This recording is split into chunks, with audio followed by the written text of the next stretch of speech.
Megastar Chiranjeevi గారి 71వ జన్మదినం.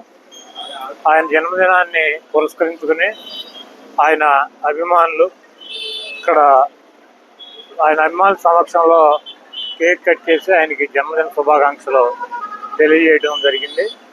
చిరంజీవి గారు నిండు నూరేళ్లు ఆరోగ్యంతో మనందరితో కలిసి ఆయన జీవించాలని చెప్పి, అదేవిధంగా ఆయన వారసుడు రామ్ చరణ్ కూడా మంచి మెగాస్టార్గా వెలుగొందుతున్నాడు. ఆయన కూడా ఇంకా మంచి సినిమాల్లో మంచి ఉన్నత స్థాయికి రావాలని చెప్పి కోరుకుంటూ, చిరంజీవి గారు ఈరోజు పుట్టినరోజు సందర్భంగా కాకా అనే సినిమా పేరు అనౌన్స్ చేయడం జరిగింది. ఆ సినిమా కూడా మంచి విజయవంతంగా ఆడాలని చెప్పి, ఆయన ప్రజా జీవితంలో సినిమా జీవితంలో ఉన్నత శిఖరాలు అధిరోహించాలని చెప్పి మనస్ఫూర్తిగా కోరుకుంటూ, దేవుడు ఆయనకి ఆరోగ్యం, ఐశ్వర్యం అన్ని రకాలుగాను సహాయ సహకారాలు అందించాలని చెప్పి మనస్ఫూర్తిగా కోరుకుంటూ సెలవు తీసుకుంటాం.